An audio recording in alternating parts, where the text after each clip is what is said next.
Assalamualaikum warahmatullahi wabarakatuh. Perkenalkan, nama saya Azarina Turianita. Di sini saya akan mempresentasikan tentang platform pendidikan budi pengerti. Sebelum kita masuk ke materi, kita harus tahu poin-poin apa saja yang akan kita bahas kali ini. Yaitu yang pertama, visi dan misi pendidikan budi pengerti. Kedua, tujuan dan sasaran pendidikan budi pengerti. Ketiga, skop, nilai, dan sifat-sifat budi pengerti. Keempat, pendekatan dan strategi pendidikan budi pengerti. Kelima, metode dan model penyampaian pendidikan budi pengerti. Keenam, penilaian pendidikan budi pengerti.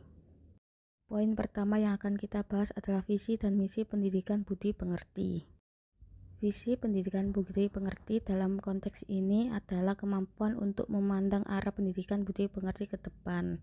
Visi pendidikan budi pengerti adalah mewujudkan pendidikan budi pengerti sebagai bentuk pendidikan nilai, moral, etika yang berfungsi menumbuhkan individu warga negara Indonesia yang berhak menilai dalam pikir, sikap, dan perbuatannya sehari-hari, yang secara kurikuler benar-benar menjiwai dan memaknai semua mata pelajaran yang relevan serta sistem sosial kultur dunia pendidikan sehingga dari dalam diri setiap lulusan setiap jenis jalur dan jenjang pendidikan terpancar akhlak mulia.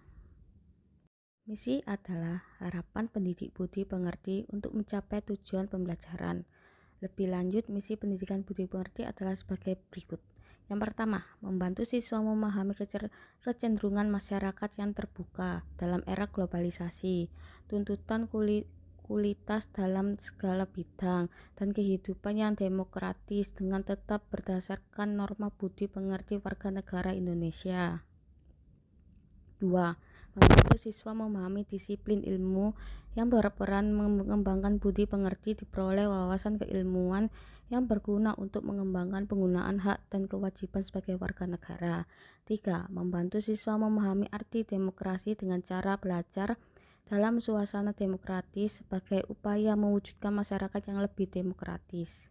Selanjutnya, poin kedua yang akan kita bahas adalah tujuan dan sasaran pendidikan budi pengerti. Tujuan pendidikan budi pengerti adalah untuk mengembangkan sikap dan perilaku siswa yang memancarkan nilai mulia atau budi pengerti luhur.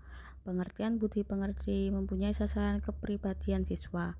Pendidikan budi pengerti memiliki unsur sasaran berupa kepribadian seseorang, khususnya untuk karakter atau watak yang mengandung hati nurani, konselensi sebagai kesadaran diri, usnis untuk membuat kebijakan virtu. Selanjutnya adalah poin yang ketiga, yaitu skop, nilai, dan sifat-sifat budi pengerti. Skop nilai budi pengerti. Menurut pendapat Cahyo, ruang lingkup atau skop pembahasan nilai budi pengerti yang bersumber pada etika atau filsafat menekankan unsur utama, yaitu kesadaran dan berperannya hati nurani dan kebijakan bagi kehidupan yang baik berdasarkan sistem dan hukum nilai-nilai moral dalam masyarakat. Sifat budi pengerti sebagai unsur sifat kepribadian dapat dilihat pada perilaku seseorang sebagai perwujudannya. Menurut Cahyo, dari hasil pengamatan terhadap perilaku yang berbudi pengerti luhur dapat dikemukakan adanya sifat-sifat budi pengerti, yaitu sebagai berikut. A. Budi pengerti seseorang cenderung untuk mengutamakan kebijakan sesuai dengan hati nuraninya. B. Budi pengerti akan mengalami perkembangan seiring dengan bertambahnya usia. C. Budi pengerti yang terbentuk cenderung mewujudkan bersatunya pikiran dan ucapan dalam kehidupan sehari-hari dalam arti terdapat kesejajaran antara pikiran, ucapan, dan perilaku. D. Budi pengerti akan menampilkan diri berdasarkan dorongan atau motivasi dan kehendak untuk berbuat sesuatu yang berguna dengan tujuan menemukan kepentingan diri sendiri dan orang lain berdasarkan pertimbangan moral. Budi pengerti tidak akan langsung diajarkan kepada seorang atau siswa karena kedudukannya sebagai dampak pengiring bagi mata pelajaran lainnya. Pembelajaran budi pengerti di sekolah lebih merupakan latihan bagi siswa untuk meningkatkan kualitas budi pengerti sehingga siswa terbiasa dan mampu menghadapi masalah moral di masyarakat pada saat ia dewasa nanti. Poin keempat, pendekatan dan strategi pendidikan budi pengerti.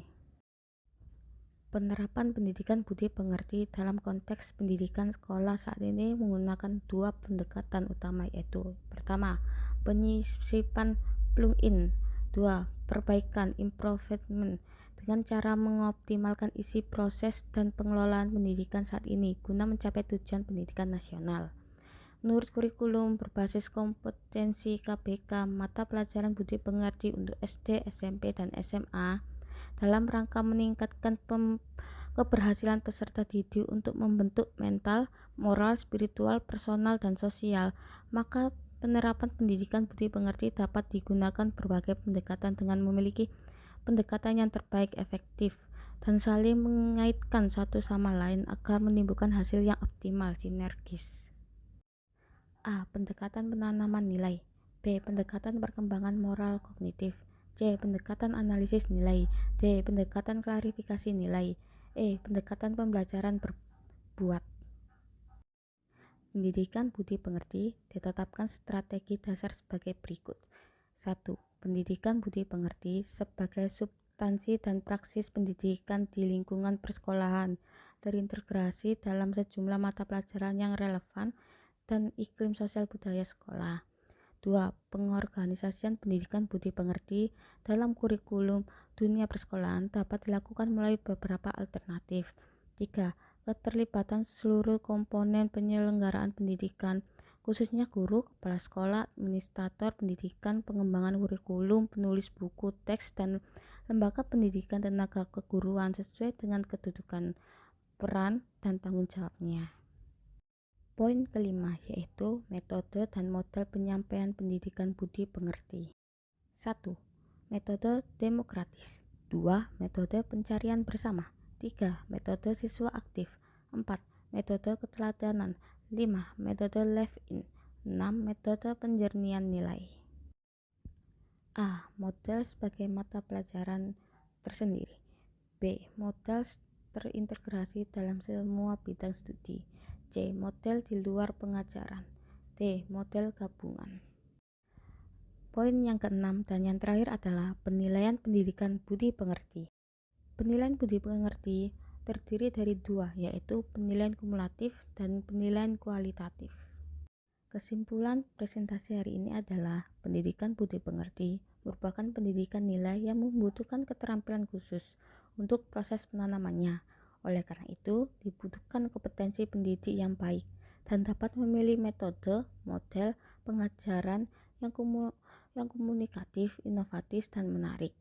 Penilaian budi pekerti merupakan usaha untuk meningkatkan perkembangan siswa secara utuh dan berkelanjutan. Penilaian juga merupakan faktor pendorong suksesnya pengajaran pendidikan budi pekerti yang diajarkan. Terima kasih sudah menyimak presentasi dari saya. Bila ada salah-salah kata, mohon maaf dan terima kasih. Wassalamualaikum warahmatullahi wabarakatuh.